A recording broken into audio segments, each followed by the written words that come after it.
कृष्ण श्री कृष्ण श्री कृष्ण श्री कृष्ण। गुरुर्ब्रह्मा गुरुर्विष्णुः गुरुर्देवो महेश्वरः गुरु साक्षात् परं ब्रह्म तस्मै श्री गुरवे नमः। तस्मै श्री गुरवे नमः। ओम सहनाववतु सहनौ भुनक्तु सह वीर्यं करवावहै तेजस्विनावधीतमस्तु मा विद्विषावहै। ओम शांति। फिर क्या करते हैं, अपने बच्चों का नाम रख देते हैं परमात्मा। भाई आप क्यों फंसे हो संसार में? परमात्मा की प्राप्ति नहीं करनी है क्या? परमात्मा, मैं परमात्मा का बाप हूं। देखो, हमारा संसार में फंसने का धंधा इतना एक्सपर्ट है कि निकलना बड़ा कठिन। तो निधिध्यासन एक बार हो जाए तो फिर कोई समस्या नहीं आएगी। जब जीवन को हम समस्या कर कह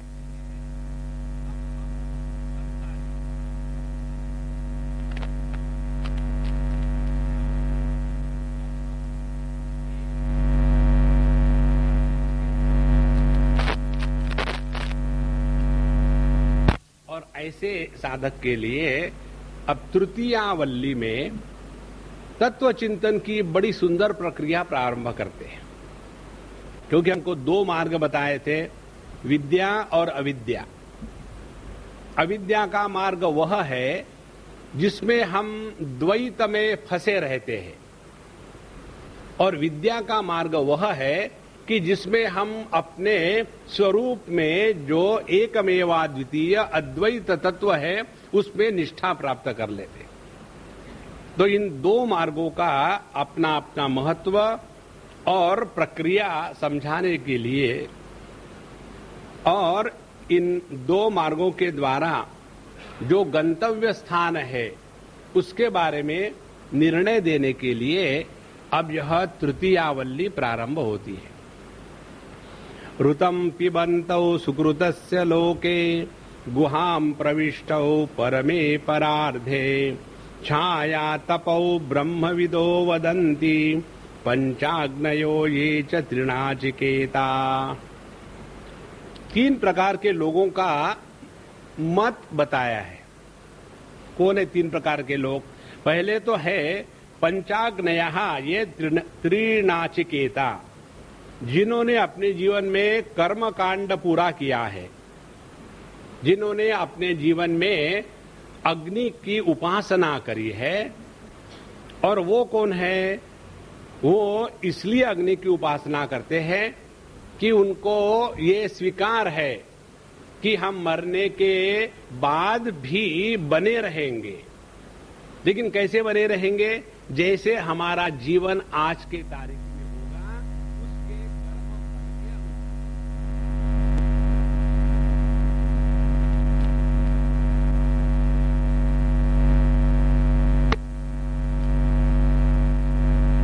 तब तक के जीवन में किसी भी प्रकार के मॉरल वैल्यूज का कोई सिद्धांत बैठ ही नहीं सकता। नहीं तो हम अच्छा बुरा करेंगे, कहेंगे, और क्या फर्क पड़ता है? मरने के बाद सिनेमा खत्म नहीं, सिनेमा नहीं, फिर डल शुरू हो जाता है। और इसीलिए हम जब अपने आप को देह से भिन्न के रूप में स्वीकार करेंगे तो जीवन की पद्धति भिन्न होगी। और दूसरी बात कहते हैं ब्रह्मविदः, जो इस परमात्मा तत्व में निष्ठा प्राप्त कर चुके हैं, उन दोनों प्रकार के लोगों ने यह दो सिद्धांत को स्वीकार किया है। कौन सा सिद्धांत? ऋतं पिबन्तौ सुकृतस्य लोके। इस जगत में देह में रह करके दो चीजें हैं जो सुकृतस्य माने अपने कर्मों के फल को भुगते हैं। मुंडकोपनिषद में यही विचार भिन्न प्रकार से आता है। वहां कहते हैं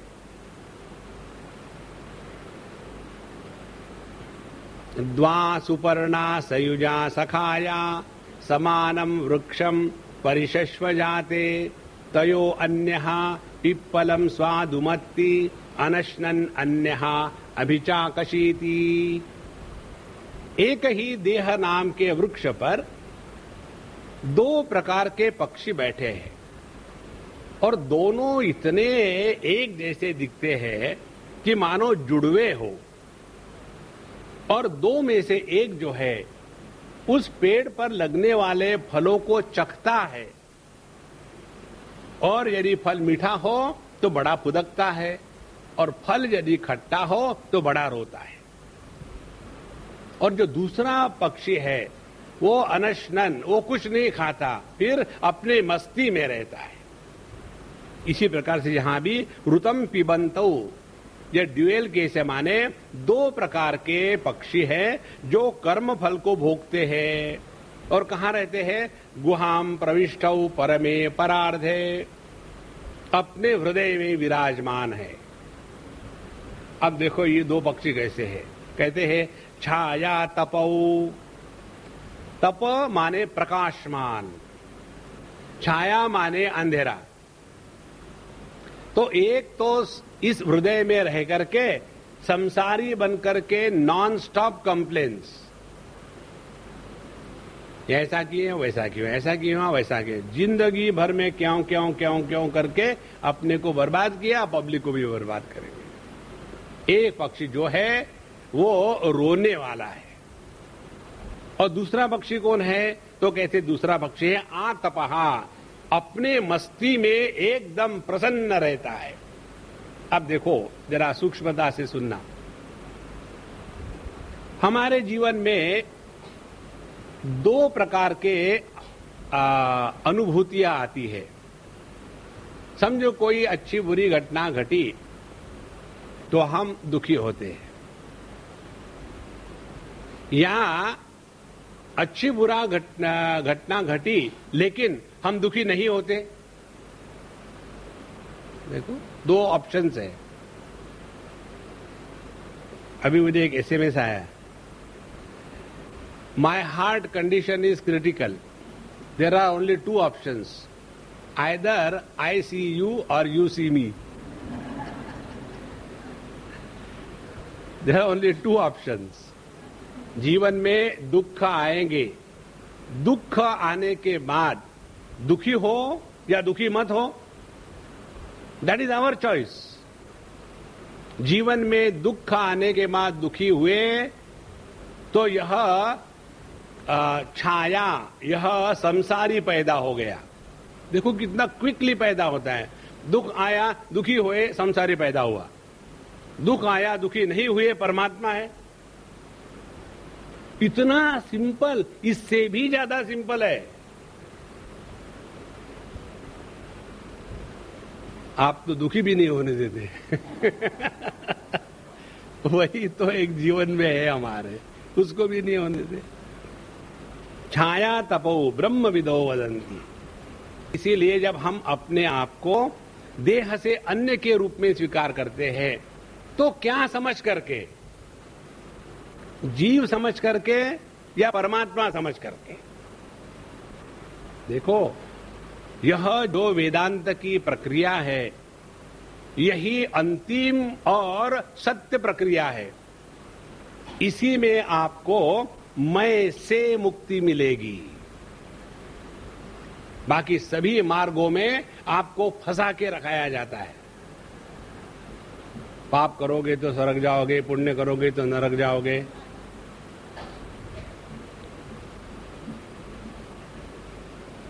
हमने तो उल्टा सुना है, दुनिया ही उल्टी है, सीधा कौन सुनता है?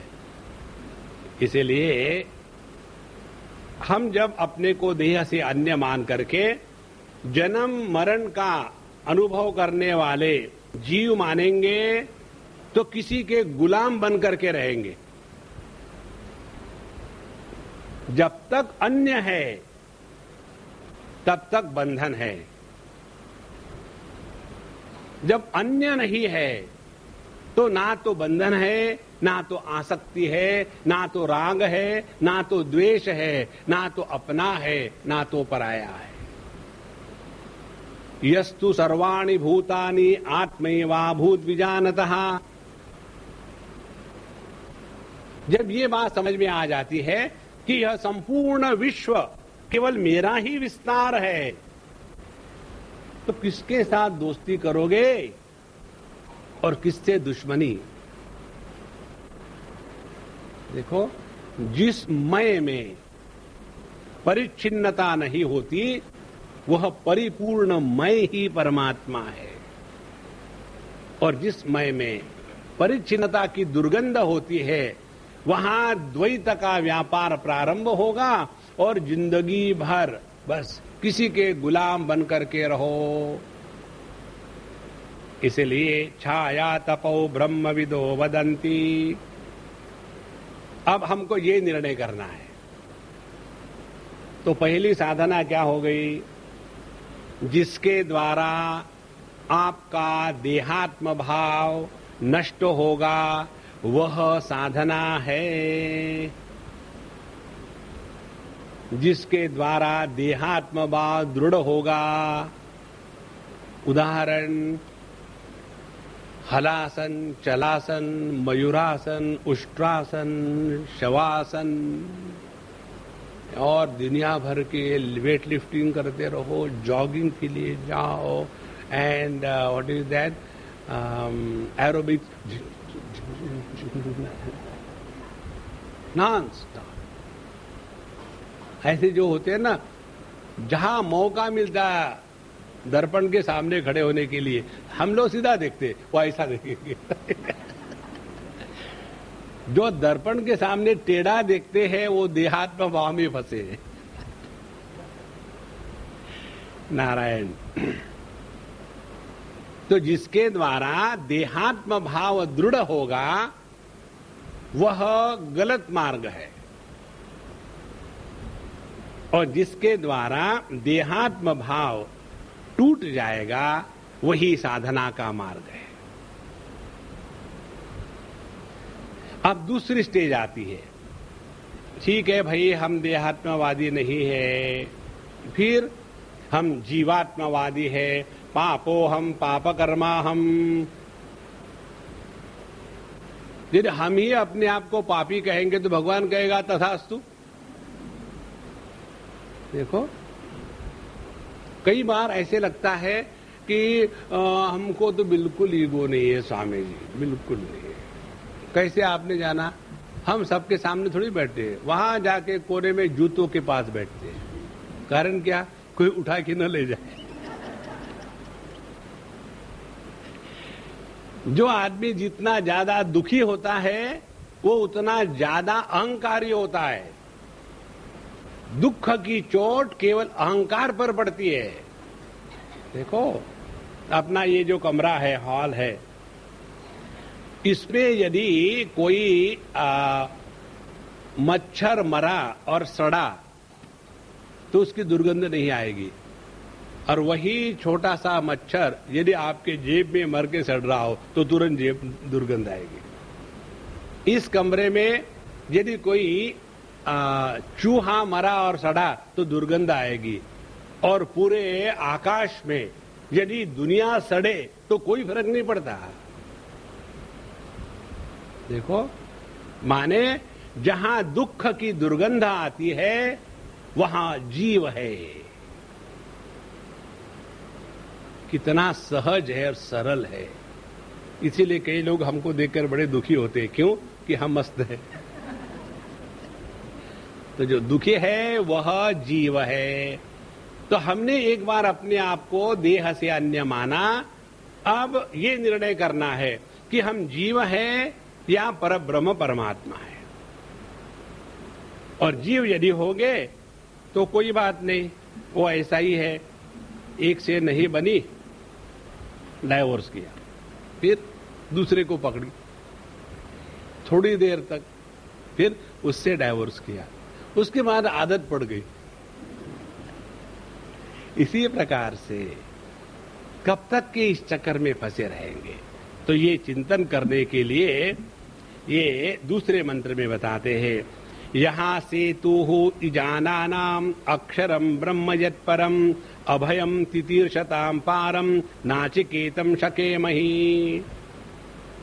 तो यह जो सिद्धांत है नाचिकेत अग्नि का, माने वह जिसके द्वारा हम अपने अस्तित्व को इस देह के परे स्वीकार करते हैं, ये बहुत बड़ी महत्व की बात है। जब हम अपने आप को देह से परे, माने देह के निर्मिति के पूर्व थे, देह में है, और देह जब नष्ट हो जाएगा तब भी बने रहेंगे, इस रूप में जब हम स्वीकार करेंगे तो हमारी पूरी विचारधारा ही बदल जाएगी। देखो, बहुत सरल बात है, कोई कठिन नहीं है। जैसे यहां आने के पहले हम लोनावला में थे, उसके पहले हम अहमदाबाद में थे, उसके पहले हम लंदन में थे, उसके पहले हम जर्मनी में थे। बदली हमारी परिस्थितियां, हम तो वही के वही हैं। इसी प्रकार से देह जब छोटा था, स्वीट, उसमें हम थे। अब देह हो गया टेरिबल, उसमें भी हम हैं। किसी को भी अपने बढ़ने का अनुभव नहीं आता, तथा देहांतर प्राप्ति। इसी प्रकार से ये देह भी नष्ट हो जाएगा तो भी हम ज्यों के त्यों बने रहेंगे। इसीलिए पहली जो स्टेप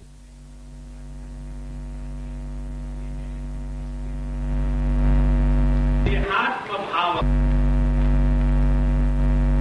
आपको देह, तब जाकर के हम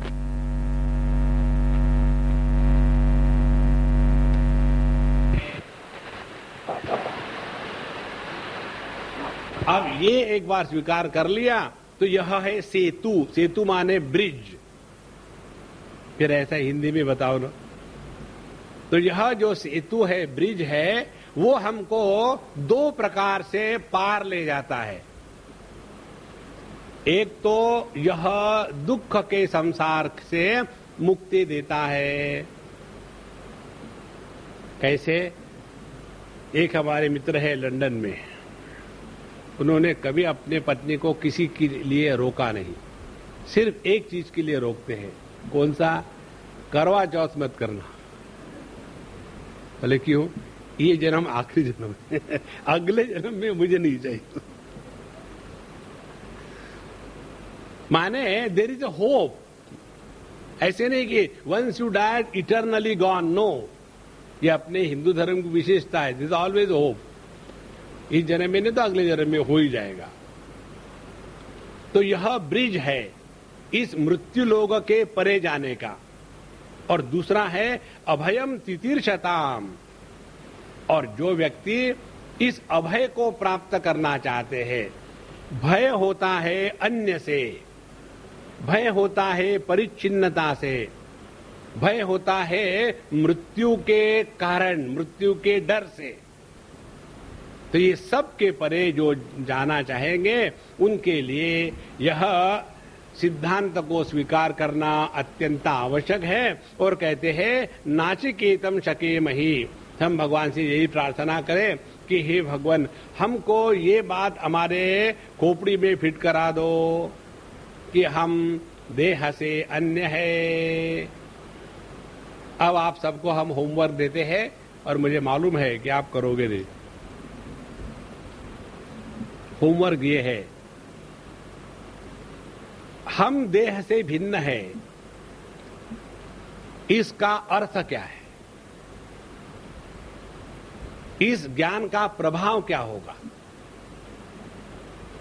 ये होमवर्क हम थोड़ी आपको झलक बताते हैं। जैसे हम देह से भिन्न है, वैसे हर एक व्यक्ति देह से भिन्न है। अच्छा, ऐसा भी होता है? हाँ, ऐसा ही होता है। ऐसे नहीं कि हम देह से भिन्न है, बाकी देह में फंसे, वो भी अलग है। दूसरी बात, हम बच्चों को केवल देह देते हैं, देह में रहने वाला मां बाप के द्वारा पैदा नहीं किया जाता। जैसे आपने इन्वेस्टमेंट के लिए प्रॉपर्टी खरीद ली और उसको किराए पे चढ़ा दिया। हम तो भैया वैष्णव हैं और किराए वाला होगा प्योर नॉन वेजिटेरियन। अब क्या करोगे? You have no right, no control on your tenant. इसी प्रकार से ये तत्व जब जीवन में उतरता है ना, किसी के प्रति कोई भी आसक्ति रह ही नहीं सकती। और जब ये आसक्ति खत्म हो जाएगी ना, तब चिंतन में सहजता और आनंद आ जाता है। नहीं तो ऐसे प्रश्न आते हैं, आपको क्या होता है? Happy be happy, be happy, शादी करो। Therefore, go on contemplating. हम देह से भिन्न है माने क्या? हम आपको बताएं, हमने इस तत्व पर 15-20 साल तक चिंतन किया है। एक तत्व, हम देह से भिन्न है माने क्या? देखो, देह का आकार होता है, हम देह से भिन्न है माने क्या? अपना कोई आकार नहीं, फिगर की फिगर ही नहीं। देखो, देह का जन्म मृत्यु जरा व्याधि इत्यादि होती है, इससे अपने को कुछ लेना देना नहीं है। देह को लेकर ही सब कुछ होता है, ब्राह्मण क्षत्रिय वैश्य शुद्ध हिंदू मुसलमान, अपन को उससे कुछ लेना देना नहीं। जितनी सूक्ष्मता से इस चिंतन में जाओगे, उतना ध्यान से सुनना, जगत के बारे में आपके अंतःकरण में विचार नहीं उठेंगे।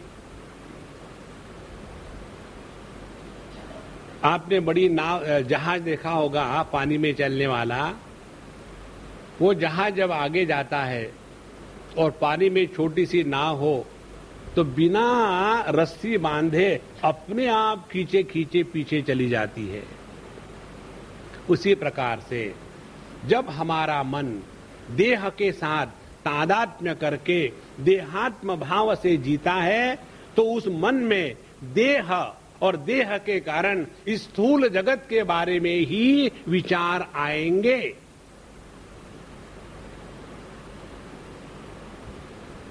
जहां सुषुप्ति अवस्था में थोड़े समय के लिए हमारे मन का देह के आकार का त्याग हो जाता है, उसके कारण देह और स्थूल जगत, इसको लेकर के एक भी वृत्ति का निर्माण नहीं होता। विश्वास मत करो, अपने अनुभूतियों को परखो। इस चिंतन की प्रक्रिया को कहते हैं आध्यात्मिक जीवन। नहीं तो हे भगवान, दुनिया बनाने वाले दुनिया काहे को बनाई, तुमको परेशान करने के लिए। देखो, निकल जाओ इस चक्कर में से। अब इसमें से निकलने के लिए बहुत सुंदर कल्पना बांधते हैं। इस कल्पना को लेकर ही भगवान वेद व्यास ने भगवत गीता का ग्रथन किया है। भगवत गीता का चित्र कैसा आता है? एक रथ है और उस पर रथी है अर्जुन और सारथी है भगवान श्री कृष्ण, और घोड़ों की लगाम अर्जुन के हाथ में नहीं है, कृष्ण के हाथ में है, और वो निकल पड़े युद्ध के मैदान पर। इस चित्र को लेकर के पूरी भगवत गीता का ग्रथन हुआ है। ये चित्र आया कहां से? ये चित्र आया है हमारे कठोपनिषद से। इसको कठोपनिषद इसलिए कहते हैं, क ख ग घ य च छ ज झ य ट ठ, क से लेकर के ठ 12 बन जाते हैं। तो हमारा जो अनाहत चक्र है, इस अनाहत चक्र पर प्रत्येक उसकी जो पंखुड़ी है, उस पर एक एक बीज मंत्र का निरूपण होता है, प्रतिष्ठान होता है। और ऐसा ही है जो हृदय है, अंगुष्ठ मात्र पुरुषः मध्ये आत्मनि तिष्ठति। और इस हृदय में वह अंगुष्ठ मात्र जो पुरुष है उसका अस्तित्व वास है। और ईशानो भूत भव्यस्य, और वो काल के परे है।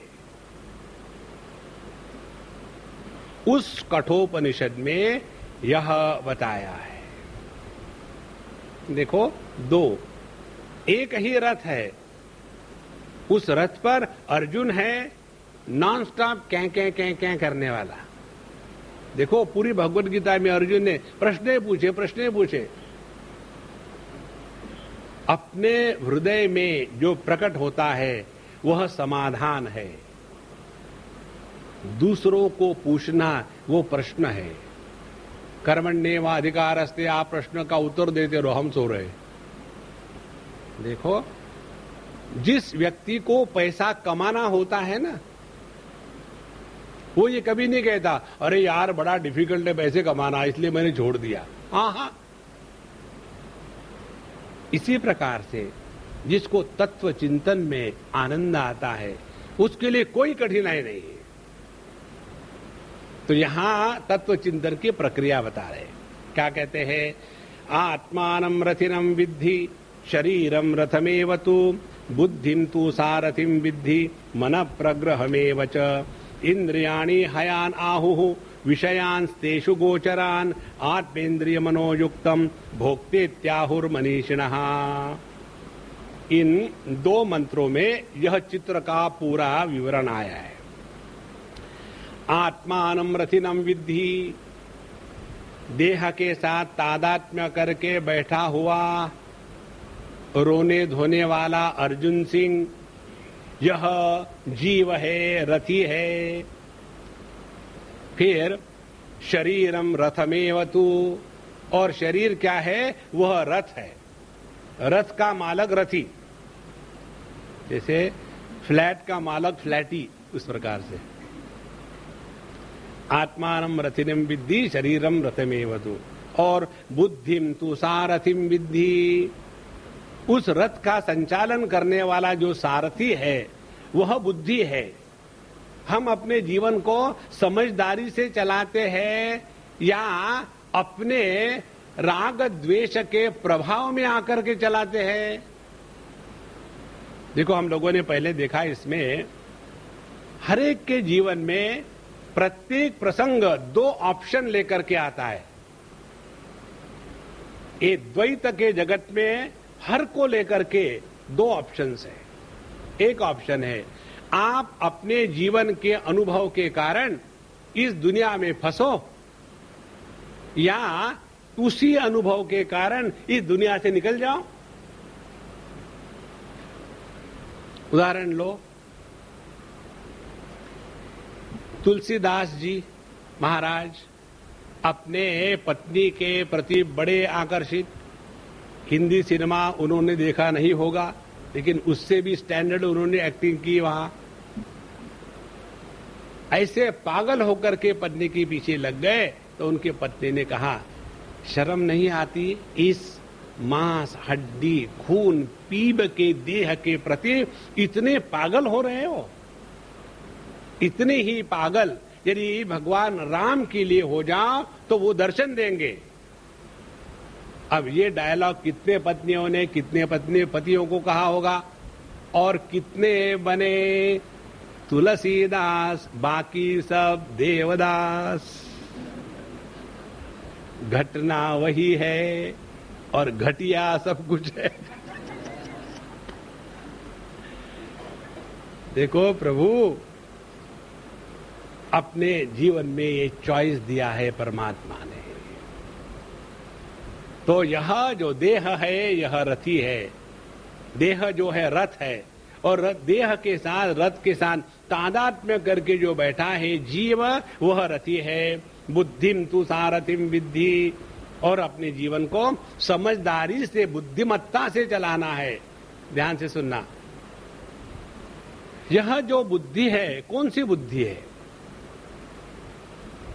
वह बुद्धि जो संसार करने में उस्ताद है, या वह बुद्धि जो तत्व का चिंतन करके संसार से मुक्त होने के लिए ट्रेंड करी गई बुद्धि है?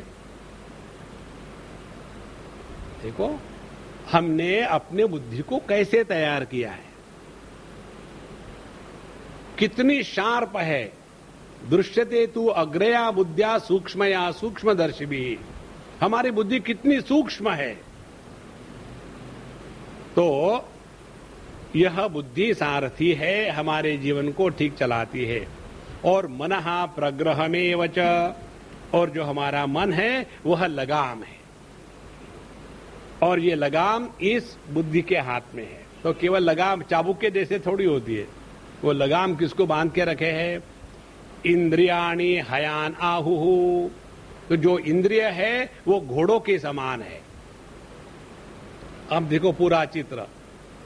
देह रथ, देह को खींचने वाले इंद्रिय घोड़े, घोड़ों को काबू में रखने के लिए लगाम, लगाम है सारथी के हाथ में।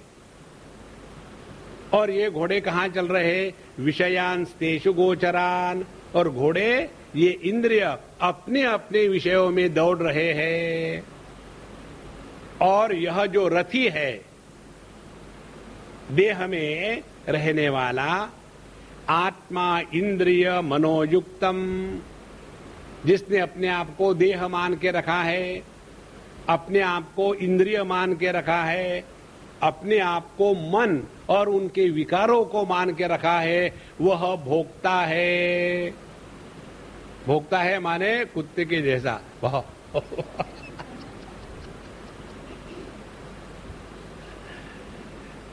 वह भोक्ता है। अच्छा, अब ये पूरा चित्र हो गया।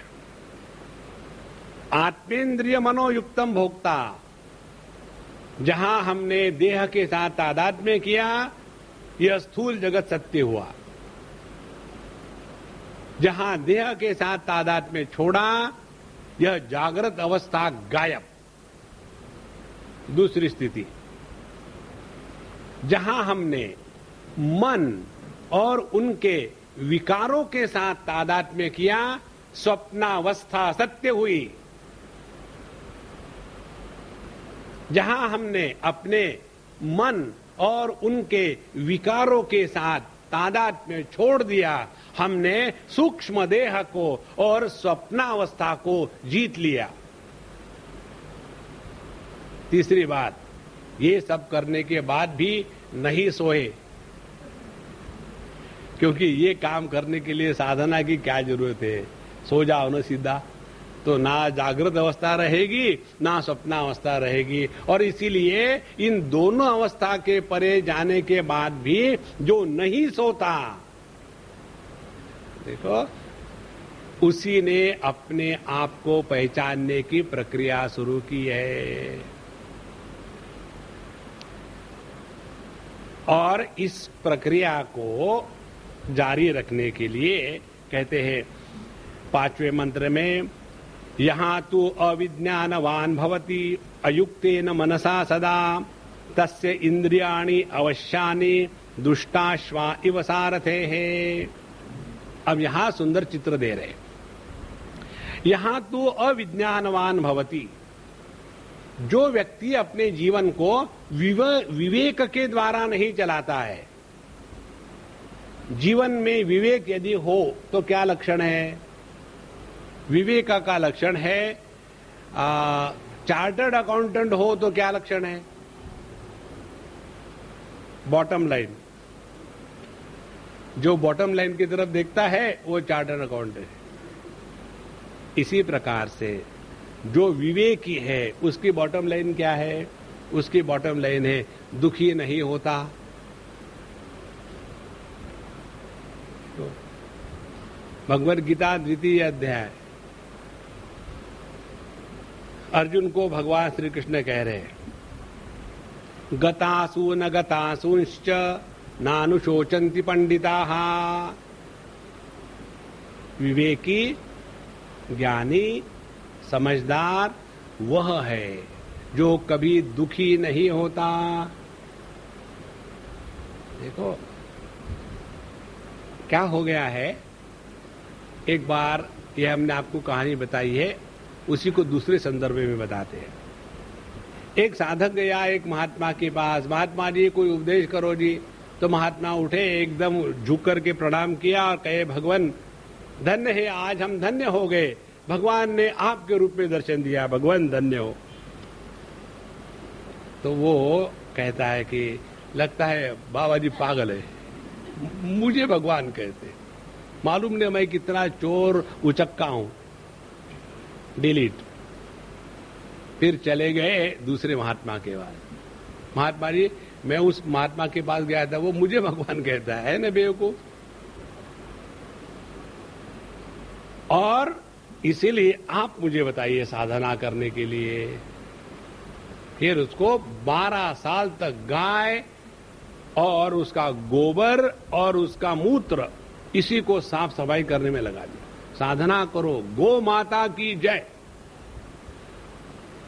12 साल तक गोबर उठाया, रोम रोम में परमात्मा ने गोबर भर गया। और 12 साल के पश्चात फिर आकर के महात्मा जी उपदेश, बैठो बेटा, नहा धो के आए? हाँ।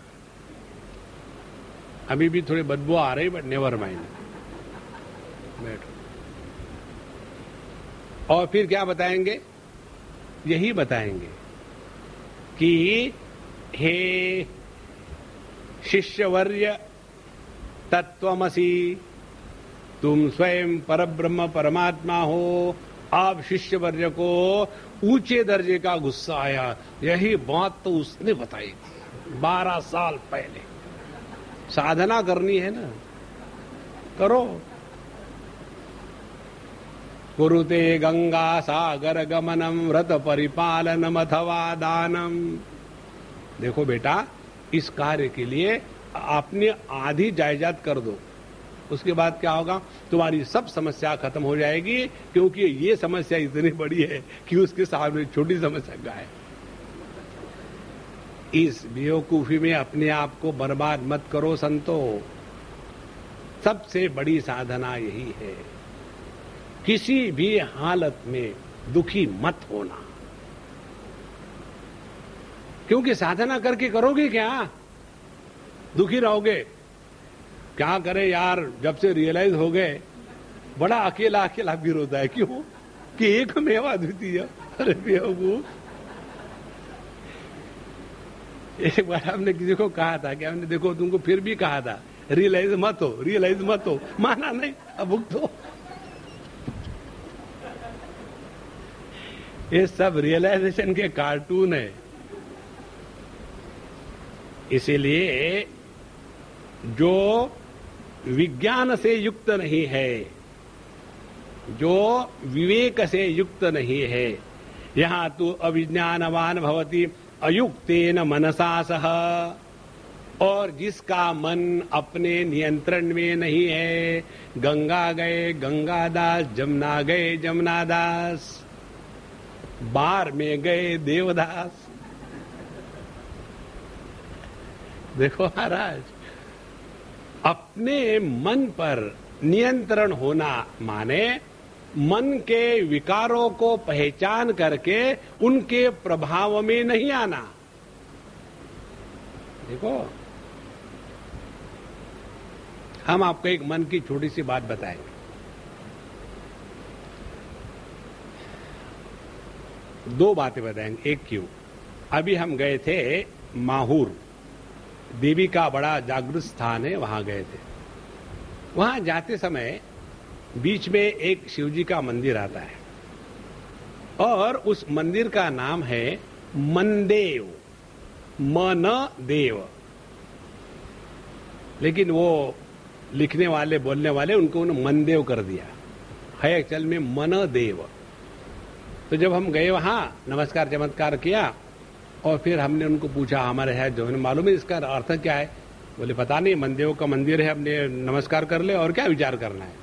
हमने कहा देखो, मन ही देव है, यदि यह मन देह में प्रकट नहीं होवे तो यह देह मुर्दा होता है। जिस चैतन्य की अभिव्यक्ति जिस मन में जिस देह में मन के रूप में होती है वही देह जिंदा कहलाता है। अब यह जो मन है ये अपने विकारों के कारण देह को नचाएगा तो संसारी पैदा हुआ, और इस मन के विकारों को जो नियंत्रण में रख करके उसके द्वारा नाचता नहीं तो साधक पैदा हुआ। देखो, अयुक्तेन मनसा सह। आप जगत में किस पर भी विश्वास रखो, अपने मन पर मत रखना, पहली बात। दूसरी बात, मन केवल वर्तमान में जिंदा नहीं रह सकता। मन के अस्तित्व के लिए भूत और भविष्य इन दोनों की आवश्यकता है। देखो, जैसे पत्नी के सिवा आदमी पति नहीं हो सकता और पति होए बगैर दुखी नहीं हो सकता। देखो, उसी प्रकार से जब तक के यह जो मन है ये भूत में या भविष्य में नहीं जाएगा तब तक के मन का अस्तित्व नहीं संभव। अब देखो, या तो हम भूतकाल के मुर्दों को उखाड़ उखाड़ करके डिसेक्शन करते, या तो हम भविष्य काल की चिंता में फंसे रहते हैं। इन शॉर्ट, हम वर्तमान में नहीं रहते। कारण क्या है? जहां हम शुद्ध वर्तमान में आ गए, मन गायब। जिसको भूत नहीं होता उसको भविष्य भी नहीं होता। भूत भविष्य रहित अस्तित्व को परमात्मा कहते हैं। तो हमको मन करता क्या है? या तो हमको भूत में खींच के ले जाता है, या तो यही मन हमको भविष्य में खींच के ले जाता है, लेकिन वर्तमान में नहीं रहने देगा। देखो, एक उदाहरण ले लो। आप बढ़िया खूब मजे का खाना खा रहे और खाना खाते समय एंजॉय थोड़ी कर रहे, मुझे लगता है कैलोरी जरा ज्यादा ही हो रही है, कहीं मुझे वो हार्ट अटैक न आ जाए। माने खाते समय भी एंजॉय नहीं कर सकते। क्यों? भविष्य में चला गया मन। देखो, इसीलिए जिसके जीवन में विवेक नहीं है, जिसका अपने मन पर नियंत्रण नहीं है, तस्य अवश्यानि इंद्रियाणि। ये कोई सिंधी नहीं है। इंद्रियाणि अवश्यानि, उसकी इंद्रिय उसके काबू में नहीं रहते। इंद्रिय क्या थे? घोड़े। अब जिस रथ के घोड़े काबू में ना हो और ऐसा घोड़े से युक्त रथ यदि अपने मर्जी से दौड़ रहा हो तो कहां पहुंचेगा? आईसीयू।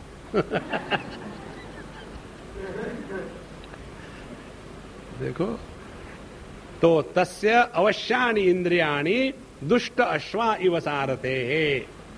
तो जैसा दुष्ट हो अश्व, माने जिन पर कंट्रोल नहीं है, तो ऐसा जो सारथी है, जो अपने इंद्रियों को, घोड़ों को मन के लगाम के द्वारा, विवेक के शक्ति के द्वारा नियंत्रण में रख करके नहीं चलता, उसका जीवन बर्बाद हो गया। अब देखो पूरी भगवत गीता में क्या हुआ, ध्यान से सुनना। भगवत गीता में 1.5 दर्जन योग बताए। अर्जुन विषाद योगो नाम, सांख्य योगो नाम, कर्म योगो नाम, कुछ भी कहो योगो नाम, अमुक योगो नाम, तमुक योगो नाम, इतना सारा बताया।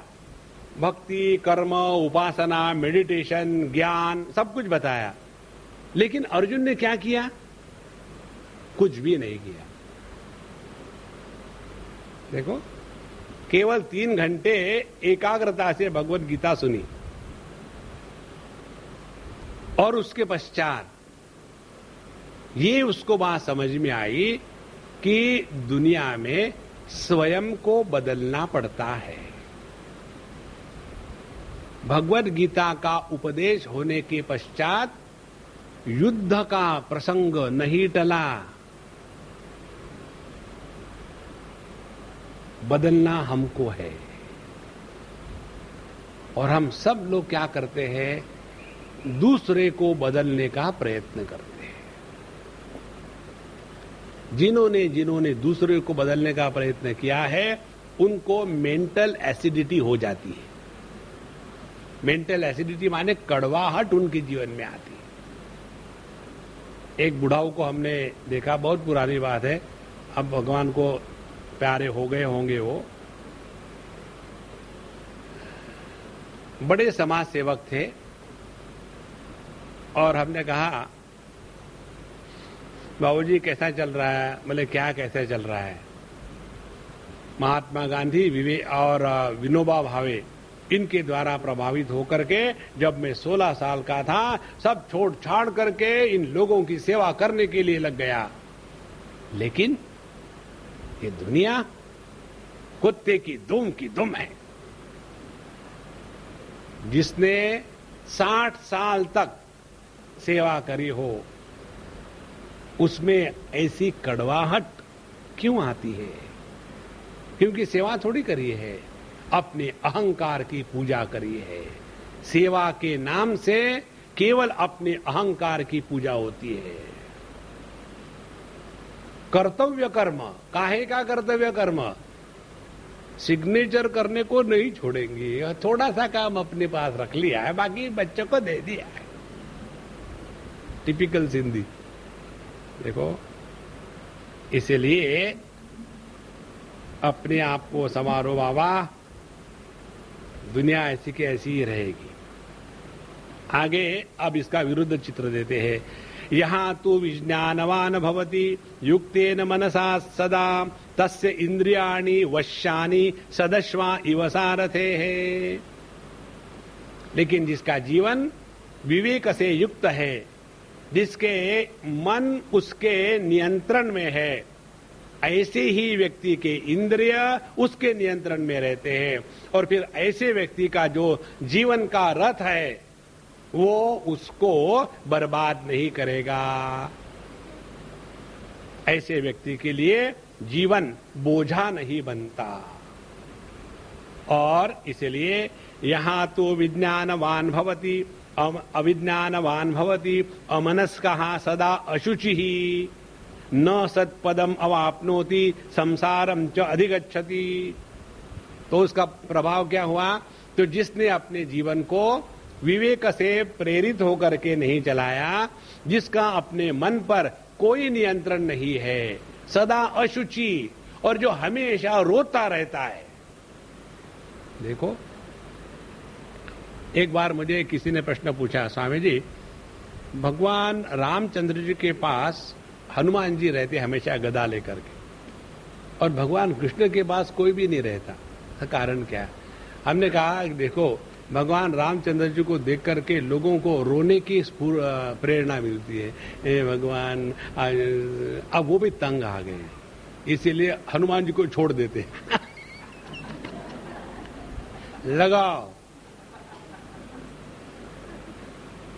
और जो कन्हैया के पास जाते वो रोते नहीं, इसीलिए जब नहीं रोते तो हाथ में बांसुरी होती है। देखो, हिंदी सिनेमा को छोड़ करके कोई भी रोते समय गाता नहीं। ये तो हिंदी सिनेमा में पता नहीं कैसे गाते हैं, रो भी रहे गा भी रहे। जरा ताल ठीक करो।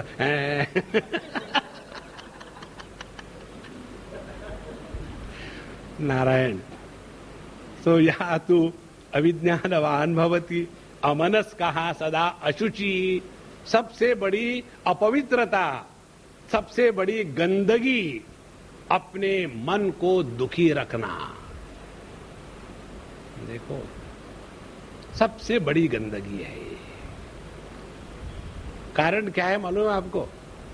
हमको ये बात अभी दिल में उतरी नहीं। जैसे हम कई जगह जाते हैं, हजारों घरों में घूमते हैं, तो हर एक घर का अपना एक स्मेल होता है, हर एक घर का। और उस घर में रहने वाले जो लोग हैं उनको वो स्मेल नहीं आता, हमेशा वही रहते हैं। नया आदमी आए तो एकदम आ जाता है। उसी प्रकार से उनके घर देखो, उनका कपड़ा रखने का तरीका देखो, उनके बाथरूम, उनको किचन देखो, हमेशा वही रहते हैं, उनको पता नहीं होता ये गंदा है। इसी प्रकार से हमको पता ही नहीं कि मन में दुख को आधार देना ये सबसे बड़ी गंदगी है। देखो, एक बार हम कहीं कैंप कंडक्ट कर रहे थे बच्चों का, बहुत पुरानी बात है, और बच्चों को ये सिद्धांत बताना था कि जब हमको पता चलता है कि अपने में गंदगी है तब हम साफ करेंगे, नहीं तो नहीं करेंगे साफ। तो ये सिद्धांत बताने के लिए उन दिनों में हमारा ये तीसरा नेत्र खुला नहीं था, अब खुल गया है ना, अब सब पता चलता है। तो इसीलिए वहां ढक्कन लगाए, ये जो लोग यहाँ चंदन लगाते हैं ना, वो अपने वो तीसरा नेत्र खुला नहीं रहता ना, इसलिए ढक्कन लग करके बंदी मुट्ठी सवा लाख की रख देते हैं। अच्छा, तो हमने चंदन यहां लगाया और क्लास में गए, ओम गुरुर् ब्रह्मा गुरुर् विष्णु, और सभी बच्चे जोर जोर से हंसने लगे। और मैं अपना सीरियस होकर के, आओ हंसना बंद करो, चलो हम लोग पढ़ेंगे। फिर नेचुरली इमेजिन करो किसी का चंदन यहां लगाओ और यहां आकर के बाबा जी बन के बैठा हो, तो कितना बेवकूफ लगेगा। तो मैंने कहा कि भाई तुम क्यों हंस रहे हो? बोले स्वामी जी, आपका चंदन यहां लगा है, या तो नाक को यहां ले आओ या इसको यहां ले आओ। तो हमने कहा अरे अच्छा वहां लगा है, तुरंत रुमाल निकाल करके हमने साफ कर दिया। अब हमने उनको बताया, देखो जब मुझे मालूम नहीं था कि यहां चंदन होना ये गंदगी है, तब तक मैंने उसको रखा। जहां मालूम हो गया मैं रखूंगा क्या? नहीं। हम सबकी यही समस्या है, हमको अभी तक ये समझ में नहीं आया। आध्यात्मिक साधना माने अंतःकरण को नित्य निरंतर प्रसन्न रखना। अभी समझ में नहीं आया। भगवान बोल बोल के थक गए, प्रारंभ में ही शुरू किया भगवान ने। कैसे? प्रहसन्निव भारत, पूरी भगवत गीता का उपदेश जिस कृष्ण ने अपने चेहरे पर मुस्कान के साथ दिया, उसी भगवत गीता को पढ़ाते समय रो रहे। शराफत की कोई हद होती है। दूसरी बात, भगवान कहते हैं प्रसन्न चेतसो ह्याशु बुद्धि परिअवतिष्ठते। जो प्रसन्न चेतस है उसी का मन प्रभु में लगता है। जो दुखी है वो केवल जगत के कारण दुखी है। जो दुखी है वो परमात्मा से दूर चला गया है। परमात्मा आनंद स्वरूप है, उससे दूर जाओ तो दुखी होगा ना।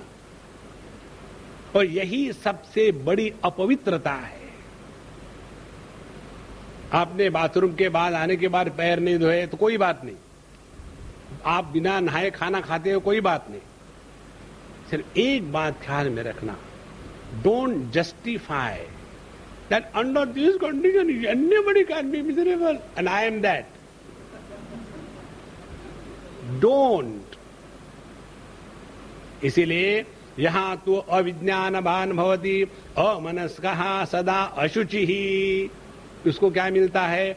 न स तत्पदम अवाप्नोति। उसको परमात्मा की प्राप्ति नहीं होती। फिर उसको क्या मिलता है? संसारम च अधिगच्छति। वो शादी कर लेता है।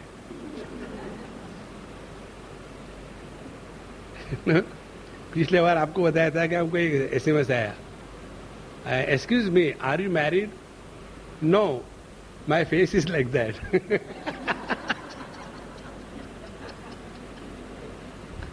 देखो, संसारम च अधिगच्छति, ऐसा व्यक्ति दुखी दुखी दुखी रहेगा।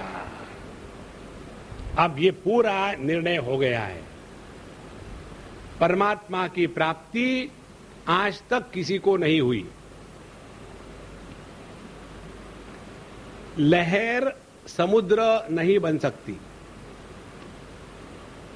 लेकिन समुद्र लहर के रूप में अभिव्यक्त हो सकता है।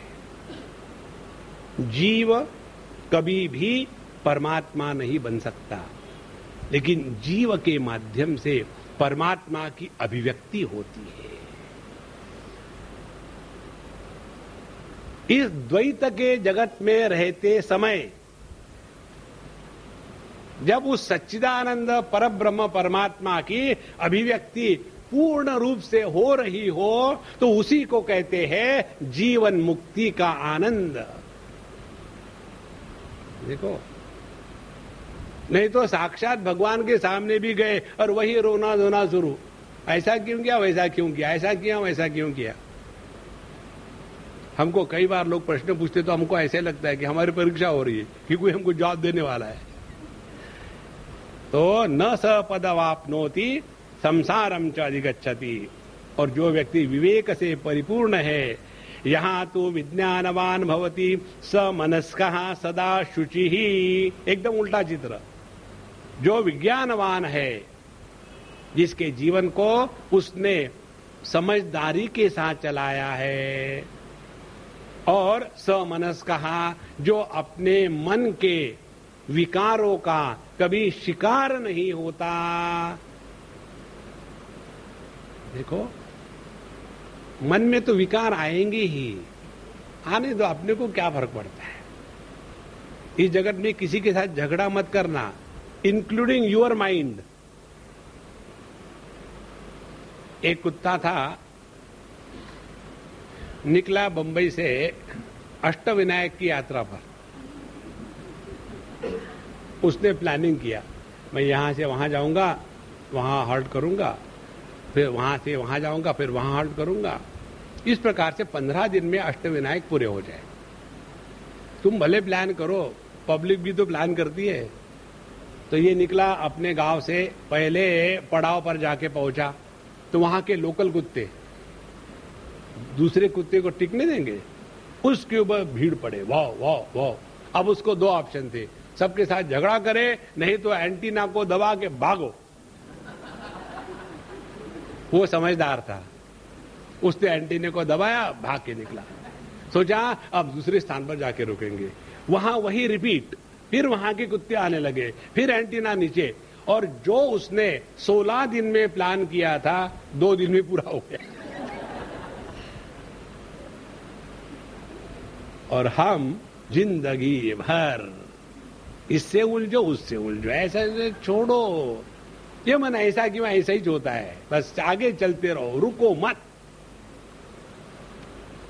जिस दिन ये बात आपके हृदय में उतरेगी ना, आपने कर्म के सिद्धांत को समझ लिया। जिस कर्म के माध्यम से आनंद अभिव्यक्त होता है, उसको कर्मयोग कहते हैं। जिस भक्ति में, जिस प्रेम में आनंद की अभिव्यक्ति होती है, उसको भक्ति कहते हैं। जिस आत्म नियंत्रण में आनंद है, दुखी दुखी होकर के नहीं, एकादशी आज ही आनी थी,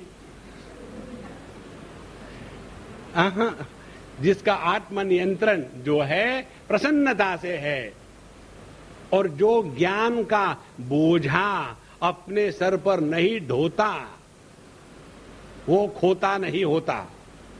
खोता पंजाबी में गधे को कहते हैं। तो यहां तो विज्ञानवान भवति समनस्कः, विकारों के द्वारा प्रभावित नहीं, सदा शुचि ही, हमेशा प्रसन्न चित्त, सहा तो तत्पदम अवाप्नोति, उसको उस परमात्मा की प्राप्ति होती है। और कैसी है वो, रिटर्नेबल बेसिस पर नहीं है। न यस्मात् भूयो न जायते, फिर इसके जीवन से यह जन्मना मरना, सुखी होना दुखी होना, ये हमेशा के लिए खल्लास।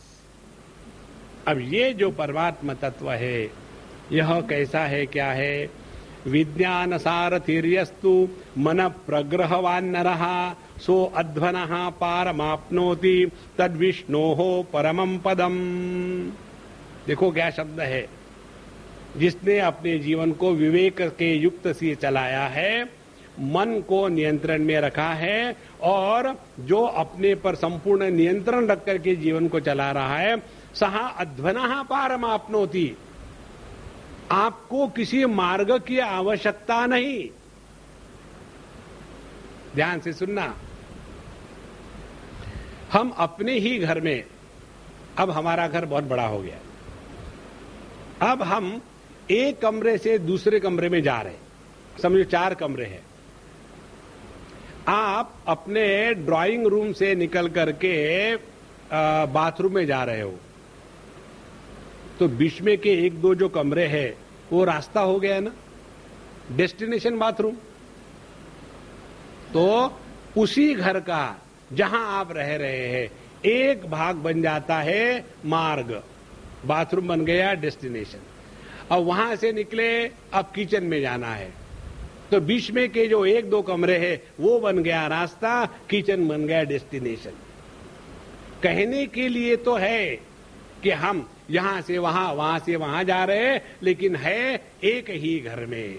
इसी प्रकार से साधना में कहीं जाना आना नहीं है, कुछ करना वरना नहीं है। अत्र ब्रह्म समश्नुते, यही इसी क्षण।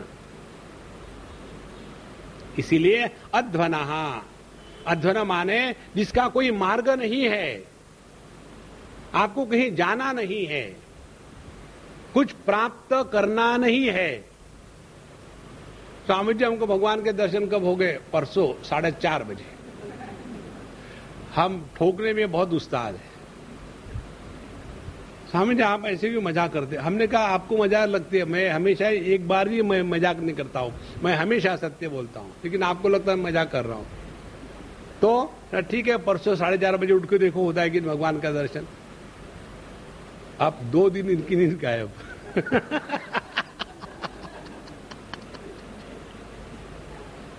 एक बार एक महात्मा के पास एक सज्जन गए, हमको भगवान का दर्शन चाहिए।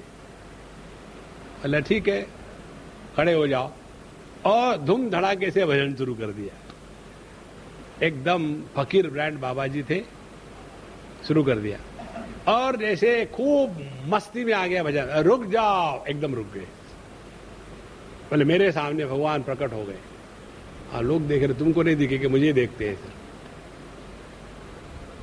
क्या है वत्स? पता नहीं भगवान वत्स क्यों कहते हैं। क्या है वत्स? भगवान अमुक अमुक जो है गुप्ता जी, उनको भगवान के दर्शन चाहिए, आपके दर्शन चाहिए, इसीलिए हमने आपको बुलाया। बोले ठीक है, उनको बता देना मेरे दर्शन हो जाएंगे, अभी हो जाएंगे, लेकिन उनका जितना पुण्य है वो सब खत्म हो जाएगा। फ्री में थोड़ी होते दर्शन, पुण्य खत्म हो जाएगा। उसके बाद उनके जितने पाप है वो उभरना शुरू हो जाएंगे। फिर उनको लेप्रेसी होगा, फिर उनको खुजली होगी पूरे बदन को, और उनको दांत का दर्द शुरू हो जाएगा, स्पॉन्डिलोसिस होगा, और एलिफेंटाइटिस होगा, और हमेशा डायरिया रहेगा। ये उनके अगले अगले रोग है वो होंगे। जैसा मेरा दर्शन का खत्म हुआ ये शुरू हो जाएगा। पूछो। अच्छा बाद में देखते हैं। लेकिन गुप्ता जी को ये समझ में नहीं आया, भगवान का दर्शन होने के बाद पाप बचते नहीं, इसीलिए विवेक की आवश्यकता है। तो विज्ञानवान सारथिर्यस्तु मन प्रग्रहवान नरः सह अध्वनः पारमाप्नोति। तो यह जो संसार है ना, इसी में मार्ग है। पुनरपि जननम पुनरपि मरणम। जब जन्म मृत्यु इस भ्रांति को ही त्याग दिया तो कहां जाना है, कहां आना है? गति अगति कुछ नहीं है। एक बात आपको बतावे, इस पर आप चिंतन करो। जिस प्रकार से यह स्थूल आकाश स्थूल विषयों के द्वारा प्रभावित नहीं होता, जिस प्रकार से चित्ताकाश वृत्तियों के द्वारा प्रभावित नहीं होता, उसी प्रकार से चिदाकाश जागृत, स्वप्न, सुषुप्ति, समाधि इनके द्वारा प्रभावित नहीं होता। वह चिदाकाश वही सत्य है। आकाश में सब गति है, जाना आना। आकाश कहीं नहीं जा सकता। वृत्तियों का आना जाना है। चित्ताकाश में कोई आना जाना नहीं है। उसी प्रकार से जागृत, स्वप्न, सुषुप्ति, समाधि इनमें आना जाना है।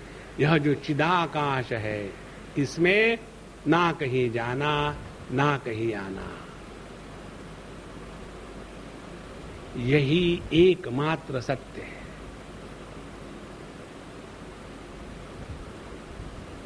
इसमें द्वैत की दुर्गंध नहीं, जाने आने की परेशानी नहीं, लाभ हानि का हिसाब नहीं, जीतने हारने की बात नहीं।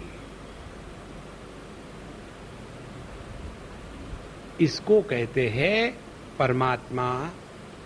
और इस परमात्मा की प्राप्ति आज तक किसी को नहीं हुई। कारण क्या? वो अप्राप्त कब था? परमात्मा की प्राप्ति माने कुंवारे को बीबी मिलना नहीं है। परमात्मा की प्राप्ति माने हम अपने गले की माला भूल गए कि गले में ही है। क्यों भूल गए हैं? बेवकूफ है इसलिए। और दुनिया में ढूंढ रहे कहां गई माला, कहां गई माला, और लगे वैजयंती माला के पीछे।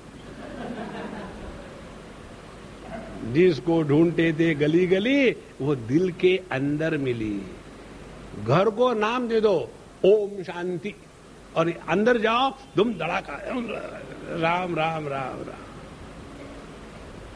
अपने इस चिदाकाश को केवल पहचानना मात्र है। सो अध्वनः पारमाप्नोति तद विष्णोः परमं पदम। देखो, यह विष्णु का परम पद है। विष्णु का परम पद है का तात्पर्य क्या हुआ? विष्णु का परम पद है माने विष्णु माने जो सर्वव्यापी है। ऐसा एक भी देश काल वस्तु व्यक्ति परिस्थिति नहीं जो उसके सिवा है, जो अकाट्य अस्तित्व है, जो अभाव को भी अस्तित्व प्रदान करता है। उस परमात्मा की उपलब्धि केवल भान होने मात्र से है। इस तत्व को हमें केवल पहचानना मात्र है। और इस पहचानने के लिए न कर्मणा न प्रजया धने न त्यागे नैके अमृतत्व मानसु। त्याग किसका करना है? गलत फहमियों का, गलत धारणाएं। गलत धारणा अपने बारे में, जगत के बारे में, ईश्वर के बारे में, साधना के बारे में, हर चीज के बारे में। जहां ये गलत धारणा का हमने त्याग कर दिया, वहां परमात्मा की उपलब्धि हो गई। ओम पूर्णमदः पूर्णमिदं पूर्णात् पूर्णमुदच्यते पूर्णस्य पूर्णमादाय पूर्णमेवावशिष्यते। ओम शांति शांति शांति। हरि ओम। श्री गुरुभ्यो नमः। हरि ओम।